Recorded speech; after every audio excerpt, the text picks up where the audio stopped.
Picture this. You walk into a room filled with people, each engaged in their own conversations. Some are animated, laughing and sharing stories, while others seem stuck in a loop of awkward silences. We've all been there, right? The difference between these two scenarios is not luck, but skill. The skill of having great conversations. Hey everyone, welcome back to my channel. Learn, grow and thrive. Today we're tackling something we all do every day, but could probably do way better, having great conversations. Let's be honest, we've all been stuck in a conversation that felt like watching paint dry, or worse, talking to someone who hijacks every discussion like they're the main character. So today I'm giving you 10 simple but powerful ways to have better conversations, inspired by the brilliant Celeste Headley. Whether you want to ace networking events, connect deeply with friends, or just avoid awkward small talk at family reunions, these tips will upgrade your conversation skills big time. Let's dive in. Welcome back, everyone. Now let's dive into our first tip. Don't multitask. Be present. Ever tried talking to someone who's scrolling through their phone while giving you the occasional uh-huh? Feels great, right? Spoiler, it doesn't. Picture this. You're pouring your heart out about a frustrating day at work, and your friend is nodding along. But you realize they're actually deep into a meme thread. Annoying? Yes. Avoidable? Also yes. Here's the thing. Multitasking during a conversation is a recipe for disconnection. When you're half listening, people can tell, and it sends a message that they're not worth your full attention. So, put your phone down, stop thinking about dinner, and actually focus on the person in front of you. Your undivided attention is the best gift you can give in any conversation. Stay tuned for more tips on mastering the art of connection. Welcome back to Learn, Grow and Thrive. In our journey to master the art of connection and presence, let's explore an essential principle. Don't pontificate, stay open-minded. We all know that one person who acts like a walking Wikipedia page. Don't be that guy. Picture this. You're at a dinner party and someone starts a conversation about space travel. Instead of exchanging ideas, one person launches into a full-on lecture, explaining things no one asked for. 5 minutes in, everyone's looking for an escape route. Here's the tip. Keep an open mind. If you enter a discussion just to prove you're right, that's not a conversation, it's a monologue. A balanced exchange of ideas fosters connection and growth, allowing everyone to feel heard and valued. So next time you find yourself in a discussion, remember, the goal is to connect, not to dominate. Stay tuned as we dive deeper into how to have meaningful conversations that truly matter. Welcome back to Learn, Grow and Thrive channel. In our quest to elevate our conversation skills, one powerful tool stands out: open-ended questions. Want deeper conversations? Stop asking questions that can be answered with fine. Picture this. You meet someone new and ask, "So how was your weekend?" They reply, "Good," and just like that, the conversation flatlines. Here's the tip. Instead, try asking, "What was the best part of your weekend?" Open-ended questions keep things interesting and invite detailed responses. They encourage the other person to share more about their experiences, thoughts, and feelings, fostering a richer and more engaging conversation. So next time, ditch the yes or no questions and dive into the depth of inquiry. Stay tuned as we continue to explore ways to master the art of conversation. Chapter 5. Go with the flow. Ever been in a conversation where someone clings to an old topic like it's a life raft? Awkward. For example, imagine you and a friend are talking about travel. Suddenly you remember a great coffee shop recommendation, and instead of staying in the moment, you blurt it out, completely derailing the conversation. Here's the tip. Listen actively, instead of waiting for your turn to speak. This keeps the conversation fluid and engaging, allowing both parties to stay connected and present. By going with the flow, you create a more natural and enjoyable dialogue. Stay tuned as we continue to explore ways to master the art of conversation. Chapter 6. Embrace authenticity. Imagine this scenario. You're in a group discussion about cryptocurrency. The conversation is flowing smoothly until someone asks you a question you don't know the answer to. Instead of admitting your lack of knowledge, you throw in a random fact that turns out to be completely wrong.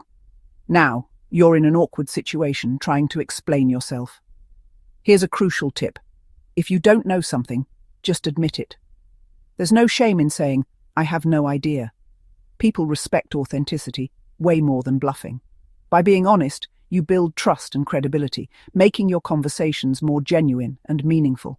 So next time you're caught off guard, remember, embrace authenticity. It's much better to be honest and open than to risk losing credibility. Stay with us as we move forward to more insights on mastering the art of conversation. Imagine this scenario. Your friend shares a tough experience with you, perhaps about losing a beloved pet. Instead of offering comfort, you jump in with your own story about losing a childhood goldfish. Not the same, right? This is a common conversational pitfall, equating their experience to yours. Here's the crucial tip. Let people have their moment. Instead of making it about you, just listen and respond to their story. Empathy is about understanding and validating the other person's feelings, not shifting the focus back to yourself. When someone opens up to you, they are seeking connection and support, not a competition of who has had it worse. So next time someone shares something personal, remember to practice the art of empathy. Listen actively, respond thoughtfully, and provide the space for them to express their emotions fully. This simple act of empathy can transform your conversations, making them more meaningful and enriching for both parties. Stay tuned as we continue exploring more insights on mastering the art of conversation.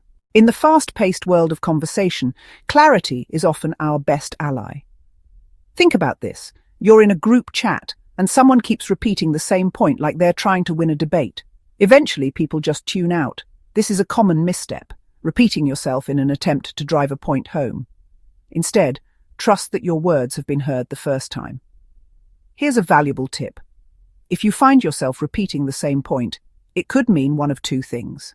Either you weren't clear enough initially, or you're trying too hard to persuade someone. In both cases, the solution is to refine your message and trust in its delivery. Say it once, and then let it resonate. By practicing the art of clarity, you not only respect your listener's attention, but also enhance the impact of your communication. Remember, concise and clear communication is much more likely to leave a lasting impression. Stay with us as we delve deeper into the nuances of effective conversation. Welcome back to Learn, Grow and Thrive. Let's talk about a common pitfall in conversations, getting lost in the weeds. Imagine someone asks you how your trip went, and you start detailing every little thing, from flight delays to what you had for lunch. Meanwhile, their eyes are glazing over. Nobody needs every detail of your GPS route. Here's a valuable tip. Keep your stories short and engaging. Focus on the highlights and why they matter. People care more about the significance of an event than every little fact. By staying out of the weeds, you keep your listeners' attention and make your stories memorable. Remember, the art of conversation is about connection, not information overload.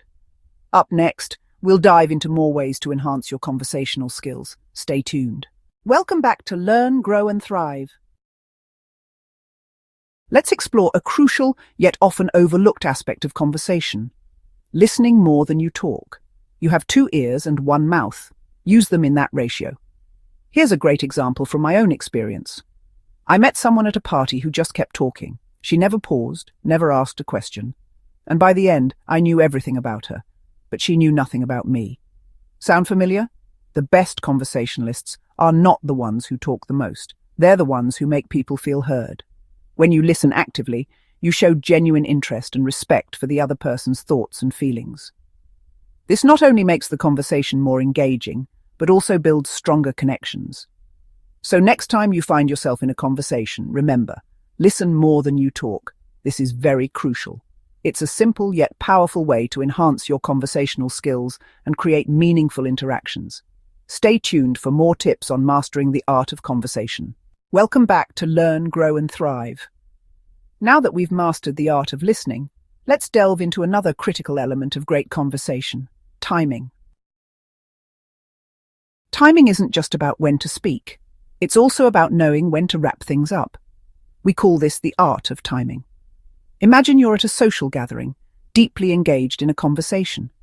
Suddenly, the person you're talking to starts rambling, and you find yourself glancing at your imaginary watch, searching for an escape route. Sound familiar? That's where good timing comes in. Being concise and to the point can make your words more impactful. As the saying goes, be brief, be brilliant, be gone. Leave people wanting more, not wishing for less. This doesn't mean you should be abrupt or dismissive. Instead, say what you need to say, then wrap it up before you overstay your conversational welcome. For example, if you're sharing a story, make sure it has a clear beginning, middle, and end. Avoid unnecessary details that can drag the conversation. This way you keep the listener engaged and interested. So, next time you're in a conversation, remember, timing is everything. Be mindful of when to speak and when to conclude. It's a simple yet powerful way to make your conversations more enjoyable and meaningful. If you found this tip helpful, hit that like button. Drop a comment. What's your biggest conversation pet peeve? Let's talk about it. Subscribe for more insights, life hacks, and self-improvement tips. Thanks for watching, and see you in the next one. Let's learn, grow, and thrive together.